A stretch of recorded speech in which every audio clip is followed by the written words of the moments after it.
Ayan po si Mayor. Yung mata niya po, kagabi, maliit lang yan. Ayan. Tapos, ngayon pong umaga na to, napansin namin parang lumalaki. Kaya nga po, dadalhin siya ni Papa Fernan sa vet para malaman po kung napano yung mata niya. Yan po. Yan. Sana hindi naman ganun kaalala yung maging findings ng sa mata niya. Masigla naman po si Mayor, kung mapapansin niya po, masigla siya. Kumakain naman po siya, naglalaro. Yun nga lang po, nagtaka kami bakit nagkaganyan yung mata niya. Kaya po, yan, ipapacheck up siya ni Papa Fernan. Aalis na sila ngayon. Kami po ay pumunta muna po ni Mayor sa vet para po sa check up po ng kanyang. Dinala ko po ngayon si Mayor dito sa Hamir Veterinary Clinic para po ipatingin po yung kanyang mata. Dahil po meron po siya nito, kaya papansin niya yan sa may mata niya na yan. Hindi po namin alam kung bakit po biglang nagkaganyan, kaya nag-worry po kami baka mamaya makasama sa kanya.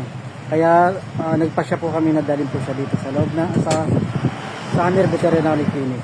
Kaya ayan po, mamaya po ulit sa panibagong update ko ano man po yung magiging findings po sa mata po ni Mayor. Tuwa din yung gilid. Baka napaaway po to, sir, ah. Hindi. Wala naman nag-aaway sa amin. Mas sumabi. Siguro sa kukog niya lang, Sasalyan niyo po ng collar sana. Oo. Eh, kanina may collar siya. May tinanggal lang namin bago pumunta dito. Kasi nga nakita nung, tsaka nung kumain, tinanggal ko yung collar.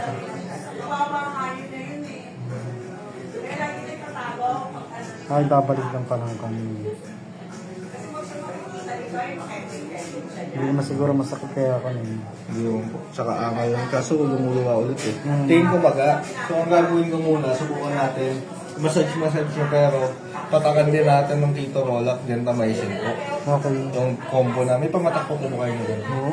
Resetahan ko po kayo. Ang importante collar, tsaka yun po. At tignan natin. Mga 3 days message po kayo. Pero ang balik nyo talaga after a week. Okay.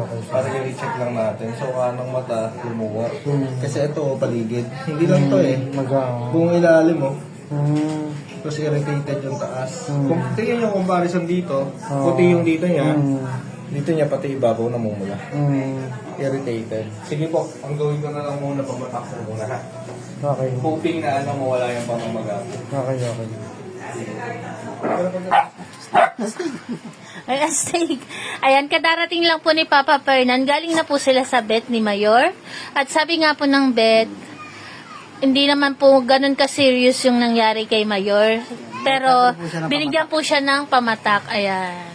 Dalawa po ito lang yung nabili ko kasi walang available. Babalik na lang ako sa vet bukas para panibagong update ko. Meron na silang available na pamatak. Kaya for the meantime, English yun ah. Ngayon muna, ito muna yung gagamitin ko. Gagamitin natin pamatak sa kanya. 2 times a day ito, tapos yung isang gamot niya, 2 times a day din. Bali bukas pa yon yung isa. Ayan po. Natin kung klaseng pamatak to. Sabi ng vet, siguro maririnig nyo naman po, na-video mo naman dito paano. Na baka daw po na ano lang ni Mayor, nasundot lang. Ang kanya, baka raw napaaway, hindi naman po... hindi naman sila nag-aaway. Wala namang away dito na nangyayari. Pogi-pogi ni Mayor biglang nagkaganon yung mata. Na Mayor, pogi yan si Mayor namin kamukha yan ni Tita Cherry Hindi po, yan. Pogi na, mabait pa si Mayor. Sestig ang tingnan mo sestig ko. Hindi na ba i-open? Baka i-open pa sa loob pa. Hindi pa pala butas. O kaya bubutasan mo yung pinaka Hindi pa pala butas. Tingnan ko nga. Wala pa. Wala nga. Take two, pose. Patakan na natin.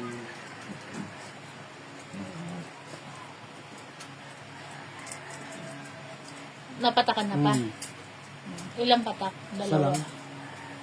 Isa lang. Okay na. Ayan po ang update kay Mayor. Sana po lumit agad yan. Kasi medyo nag-worry din kami dahil parang lumaki agad. Pero sabi nga po ng vet, hindi naman siya malala. Baka daw po nasundot lang.